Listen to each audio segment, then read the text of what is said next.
Welcome, Jackie. I'm so glad to have you here on the podcast. We're doing something new this time in honor of you. We're changing it up, and we are adding a visual component. So if you've been listening to the podcast on our website, btg.community, then you might be picking this up in a different way on YouTube, where this will live for a little while. Thank you. It's an honor to talk to you. I think it's a sad state of affairs that I have to start my own podcast in order to have really deep conversations with people I like, who I think I like, because, you know, you get to know people kind of in passing. Mm-hmm. I know you for a couple of years now in meetings, and I always thought Jackie's got something, and just seems like a really neat person, obviously very bright, very thoughtful, but we haven't really had a chance to sit down in a deep way to talk. So I'm kind of looking forward to this in that way as well. For sure. I'm glad that this is one of those lemonade out of lemon situation from COVID. And I'm really appreciative of all the time. And I'm looking forward to reflecting and talking and learning about you. And I hope at the end you still like me. Well, sure. We'll like you even more, and we'll know why we like you. We don't just we think we like her, but why do we like Jackie? Okay, so with that, let's kind of take it back a second. Like, we know you, Jackie DeCarlo, runs Manna, but how do you go from Jackie, from wherever you grew up, to Jackie of Manna and doing the work that you're doing? How does that happen? You can take that kind of anywhere you like. One of the things that I have been doing in the kind of hunker down mode of COVID, just for self-care, is to spend more time on a hobby, family history, which I've dabbled in. And one of the cool things for me is I've learned about connections to food that I wasn't aware of before. So all of this to say is that I'm originally from South Jersey. But my family transplanted to Georgia in the boom era of Atlanta in the 70s. And so I had a kind of an odd Yankee in a suburban part of Tucker, Georgia.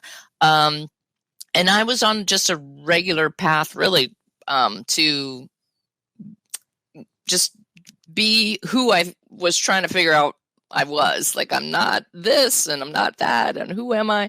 I went to a women's college in the Atlanta area called Agnes Scott, and that's where I kind of really blossomed into the idea of being a leader. I mean, I had been a Girl Scout and did junior Civitan and stuff, but that focused attention on leadership and intellectual curiosity. And I also made some of the best friends in my life there.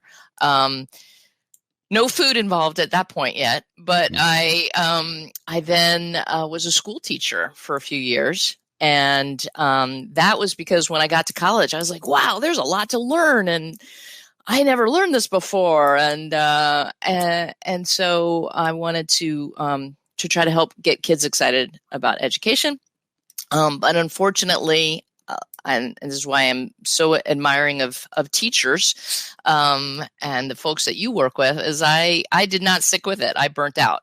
And so I just jumped at a lifesaver that was thrown to me, which was a job as an office manager and executive assistant to in a small nonprofit called U.S. Committee for Refugees and Immigrants. And then that was like, oh, okay, I can find meaning in that, because I lived in I was first generation or second generation, depending on which side of the family. And I really loved nonprofit work. And my boss was basically like, if you get your job done, then any extra spare time, you can do whatever you want. And so I helped create some programs for refugees, and then I was hooked, and I went back to college to get my master's in nonprofit management. And I was focused mostly on economic and justice issues in the international realm, especially regarding fair trade.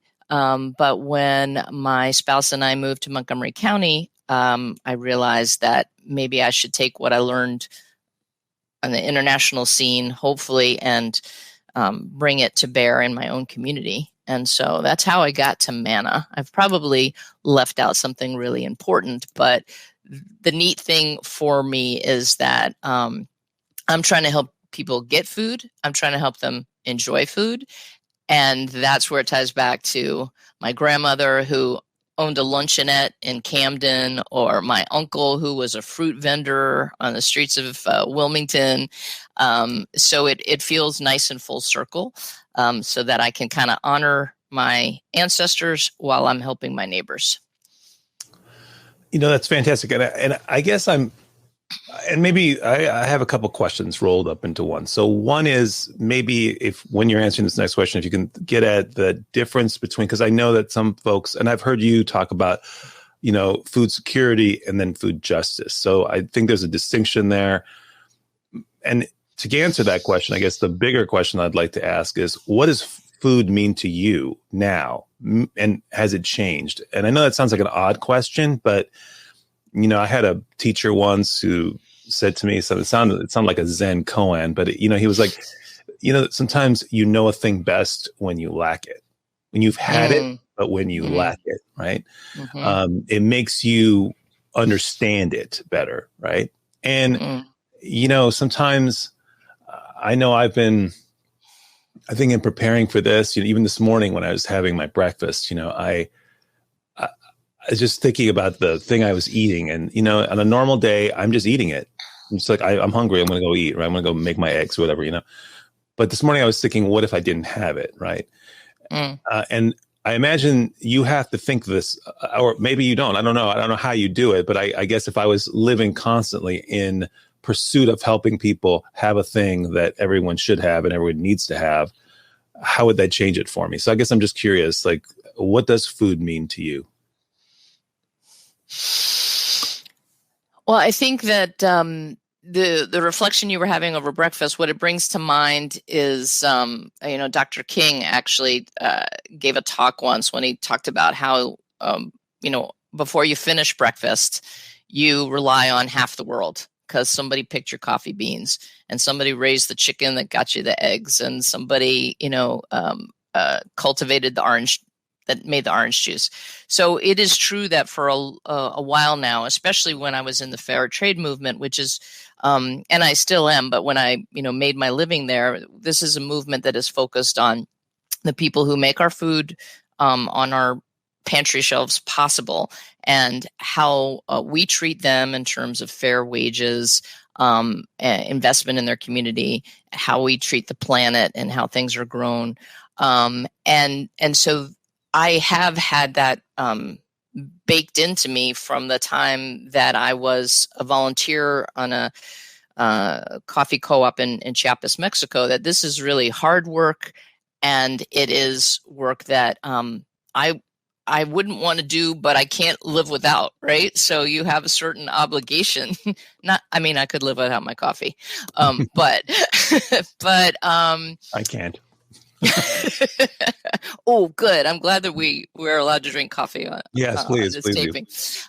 So the point is that I have been able to meet with folks who make our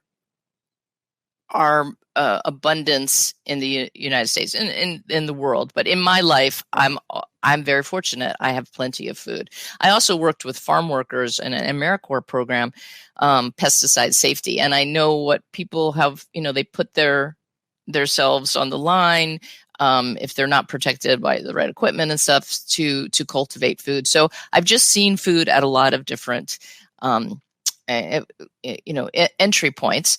And I also enjoy food, and that's again the family sense, the cultural sense of food brings people together, whether it's like Thanksgiving or barbecue, or you're hanging out at the bodega and you're talking to your homies or whatever, if you're in some urban situation.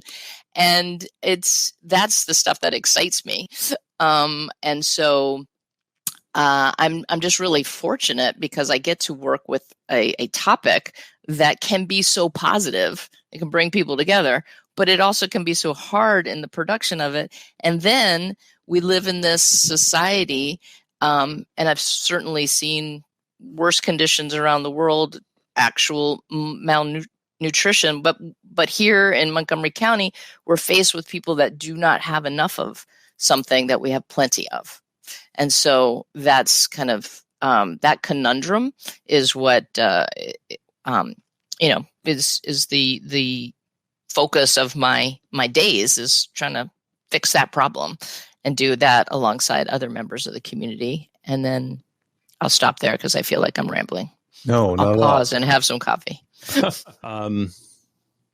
So I wanted to kind of touch base on something that you kind of mentioned in your previous answer about poverty and how you're kind of tackling it. And I know that for me, as a direct service provider that works in this county and in Prince George's, I find myself, especially in Montgomery County, not quite sure I understand how poverty exists in this county. Not in the sense of why it exists, although that's a different kind of question, but more about how we seem to understand it. Because it seems to me like people don't get that it exists, or it hides in some way, or at least, the average person can kind of allow it to hide better. And I'm just kind of curious, as a service provider yourself in this space, how are you experience, like, how do you understand what poverty is in Montgomery County so that you can help mitigate some of its effects? Yeah, I definitely have had a similar conundrum and disorientation around what is going on in Montgomery County, and to some extent DMV. We're just a unique region, and certainly Manna's been around for 37 years, but we have been digging in during the pandemic, making sure that we're not overlooking folks who may have been invisible to us for a variety of different reasons, like most particularly recently that African immigrant community. So I think you're onto something. I'm not sure I figured it out totally, but for me, there are. I think when we as people want to take care of our neighbors, whether it's safety net or faith-based ministries or however you look at it, we know that people are always going to be in need. There are certain situations where people are always going to be in need because there's, a crisis, a health crisis, or a divorce, or whatever, and we know how to respond to that. And here again with food, like Maslow's hierarchy, we know that people need food, clothing, shelter, and if they don't have that, then we should help them. And we have that kind of ethos. What makes it particularly striking in Montgomery County, though, and when I first got here, the elected officials a lot like to talk about the tale of two cities. Which we like the United States, we have such income inequality, and we have. If you are living a prosperous middle class, upper middle class, extreme middle, upper class existence, it would be easy to miss because you don't go to church with the same folks, or mosque or synagogue. You don't, or Unitarian church, or you don't interact with folks, or you don't work in the industries where folks who might be struggling are, or your kids aren't in the schools. Like you don't interact, you don't interface.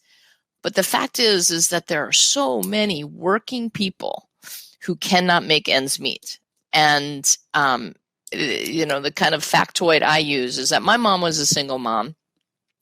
She had to raise two kids, high school education. If she had to do that in Montgomery County right now, she would need to make $82,000 a year.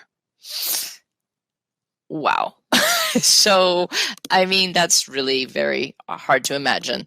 And that is, and if you say that to people, they, $82,000, some of them are like, that's what I spent on my kids' college tuition last year. I mean, I'm not poking fun at anybody, but you can see, they're doing the math in their head and they're going, oh, wow. So we have a divide, but it's not a chasm. And that's where food comes in, right? Because if we bring people together and they understand each other's circumstances, then that's where we can maybe, crack the nut. And that's why it's wonderful that, groups like the Literacy Council have opportunities for people to tutor. Not that your teachers aren't, professionals and doing their jobs, but like there's just opportunities to interact with people who are trying to make their way. So thank you for, what you and the community makes possible through literacy interventions. But it's volunteering. It's helping out at PTAs in schools that maybe your kids are not involved in, so there's ways in the community that we can get at this, and food is one way, and there are plenty of others.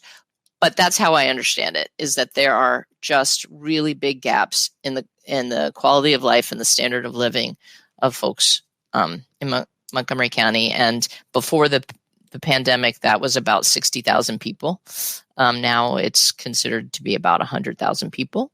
And I think that's doable. I think we can figure that out, Right. Yeah. I mean, we figured out how to cure, or at least it seems like we might have figured out how to cure, or at least to mitigate COVID in less than a year. Certainly could do this if we tried, right? Yeah. Right. Another virus. And I guess that's a question about, so, I mean, keeping the metaphor of the medical, the parallel between, medical pandemics and, this social pandemic of poverty and hunger, right? I guess, and I know that I've heard you talk about food justice and food security. And I guess I'm curious, how do you distinguish those? And is that connected to some of the work that I think I know Manna is trying to do to be more than just the folks who are putting Band-Aids on the problem? And I don't mean that's not a put down by any means, meaning they're trying to solve the immediate problem of getting someone fed for today because that person needs to eat.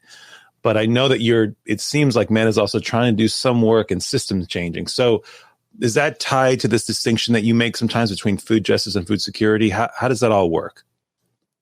Sure. So there's food security is just the notion that no matter where or who you are, you always have access to enough food that is safe and nutritious and sufficient for your family. So that's kind of the definition.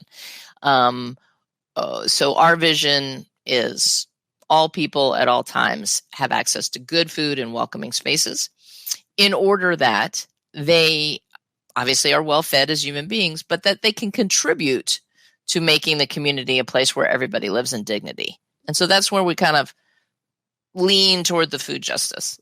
And the way we think of it is that there are a myriad of reasons why people don't have enough food. Again, it could be that emergency. I heard some staggering statistic about how something, I'm gonna get it wrong, but lots of people claim bankruptcy because of medical bills. So there's that. But also, people are food insecure because they do not have the skills that they need. Again, back to being able to speak and write English, that they need to have a profession where they can make enough. And that's not something that we can solve, but we can be part of the conversation. And that's why we are so happy that in our Silver Spring location, we hosted classes so that people could get English language skills. We want to be in a nonprofit sector or in a community where we address what is holding people back. What are the barriers to being able to pay for their own food? I mean, some of it is also Another thing that we do is SNAP applications. So we want to make sure that people have money in their own pockets. And that means that there's justice of a different sort, that we have to have a national policies around providing for people. So that's why the new administration is such a relief, is that we're saying, yeah, government has a role to play for nutrition. And so we need to bolster this. So we take it in a lot of different ways. Is it legislative? Is it community resources? But in Montgomery County, the majority of the people that turn to us need to be able to make more money to live a decent, prosperous, fulfilling life. And we can save them some money by giving them free food in a dignified setting, but that's not going to do the trick. So we also have to make sure that they're getting access to the resources they need, which then getting even deeper is, okay, well, why are they on the margins? Why is there generational poverty? And that's where we have issues of race and sexism. And what we try to do is walk the talk of justice and equity in our own organization. And I'm very keen on that as a white person, because the majority of our staff are people of color. So they are as beautiful as Montgomery County, and they are in some of the same families of the people that we're serving. And so we have to make sure that our folks don't have to turn to us, we have to pay and have a compensation structure that's fair. And we also want to make sure that we share power within our organization, so that people, if they're out distributing food and they see a need or they hear about something, they can come back and say, we need to be doing something about our seniors. There are a lot of seniors in our lines, and then that becomes a program where we work on transportation for seniors. So I don't feel like I'm being really coherent about it because it's all mixed up, but maybe that's because it's all mixed up, right? That's right. Why we talk about systemic change, is that there are so many different levers to push, and there are so many different factors that drive people to be in a situation where they have to turn to Manna. Okay, I'm going to ask you one more difficult question as a follow-up to that. And then I'll ask you an easier one. How about that? So, and then we'll be done. Then you get to go. Oh man, I know this is fun, but okay. Okay, here's a even harder one for you. So, I think I wanted to. I'm not trying by any means, and one shouldn't and one can't ignore the context of race and class and ethnicity and other biases that come up, gender and all these things, because it is connected.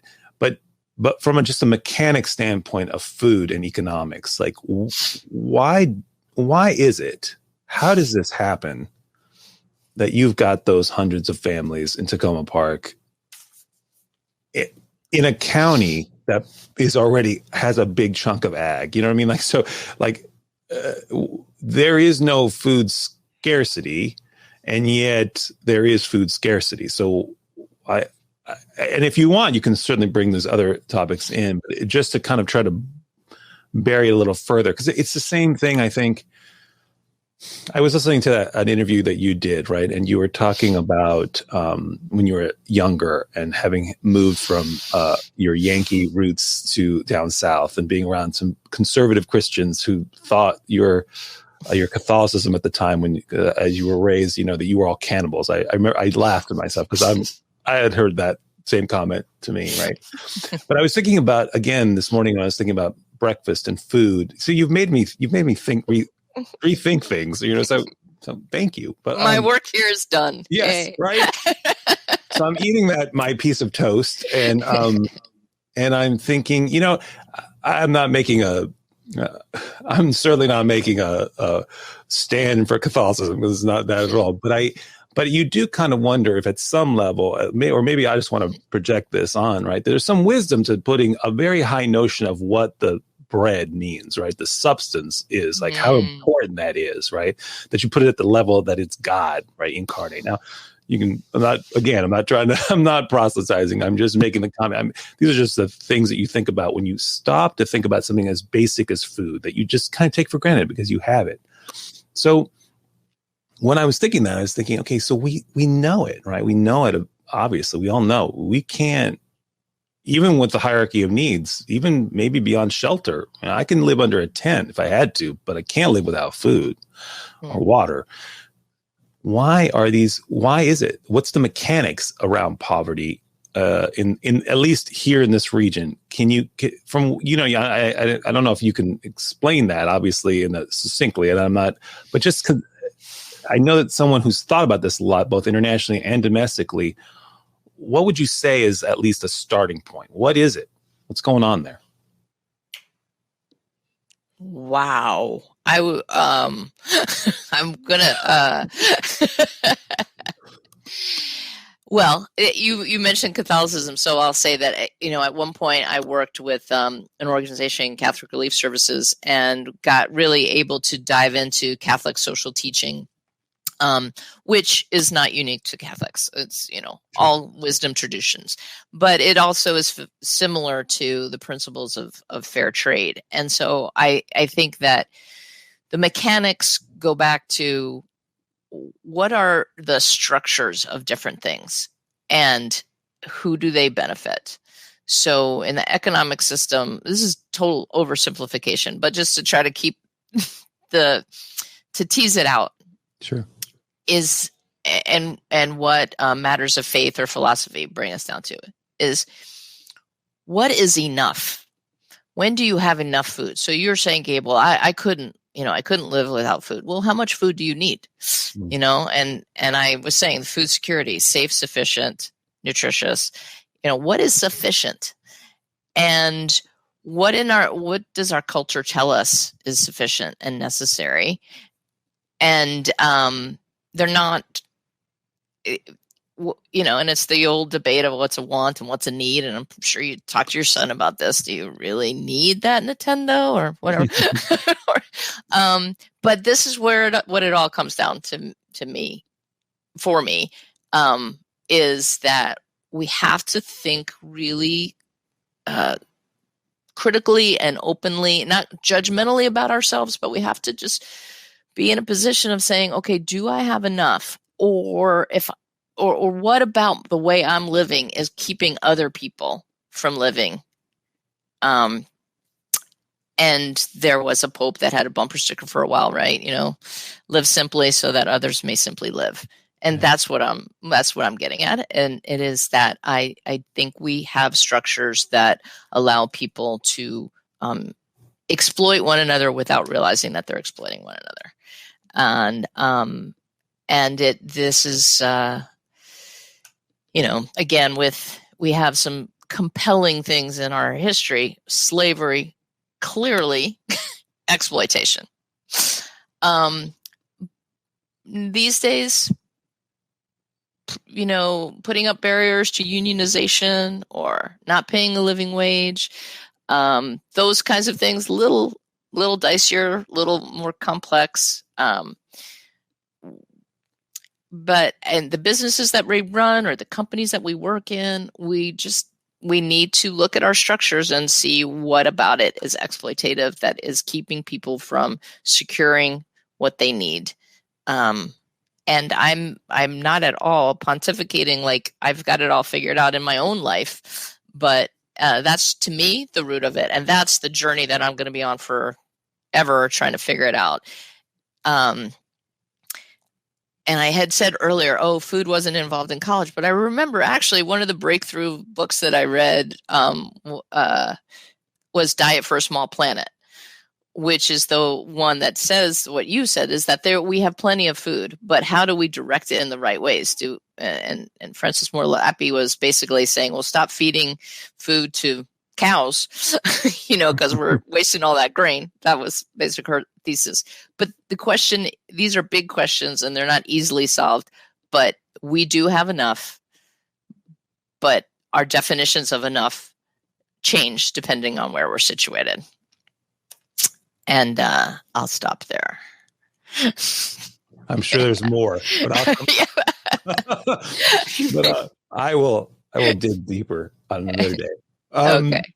So let's But was it at least some? You got something out of that? Oh, I mean, yeah. Okay.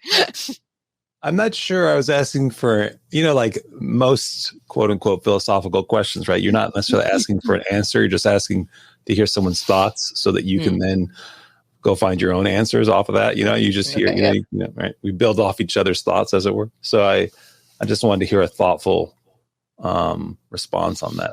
Because it's one of those things. It's like, again, it's like the morning breakfast, right? If you've got the food, you take it for granted, and you don't think about, like, you just assume kind of like that winter's going to be cold and the sun's going to rise. They're going to be poor people, or they're going to be people who are starving. And then you're like, and you realize even someone who's in service, right, who does service for a living, you kind of start, without meaning to, almost become callous to it, because you're like, well, that's just what it is. And then you never stop to ask, well, why does it have to be that way? Does it have to be that way? So. Yes, that's exactly right. And that you did such a nice job of explaining where I was trying to go with it is that we think like, oh, there have to be poor people. And in some cases, yes. I mean, sometimes there are pandemics and economic disasters all at the same time. But are we so callous or blind that there are some things that shouldn't be, but we allow them to be because we all lump them together? And that's the charitable mindset instead of the justice mindset. Right. So let's end the conversation with joy. Look at all the philosophical topics: charity, justice, equity, and joy. Let's end with joy. So it's been a tough year. I think we can all agree it's probably been tough, more than a year. But everyone's saying 2020 was so bad. Tell me what gives you joy? Like, what keeps you, more than just what keeps you going, right? What sustains you? What makes you happy? Like that keeps you in the game, keeps you hoping and helping others the way you and through Manna are doing. Mm-hmm. Other than that, because I mean that's very gratifying. That's your first answer, then I think that's and this is not like I'm not going to send this to your spouse and say she name you. I mean, this is not a test. There could be obviously more than one thing. So, but what's the first thing that comes to your mind? Like what gives you joy? Yeah, and especially what gave you joy over 2020? Really, the generous impulses of people. I mean, I get to meet some of the nicest people, and then I also get to receive gratitude from the people that are, coming to visit us for food, but our volunteers. I mean, we sent Valentine's thank you gifts to our volunteers, who, especially the ones working remotely, because we have people wearing the headsets just like you and I, who are in their homes receiving calls in Spanish and English and French, and so many people wrote back saying, you have no idea how important this volunteer service has been to me. It's given me a sense of purpose when I'm stuck at my house. And those people could have been watching Netflix all day, or they could have been playing, Sudoku with friends. Not that either of those things are bad things to do.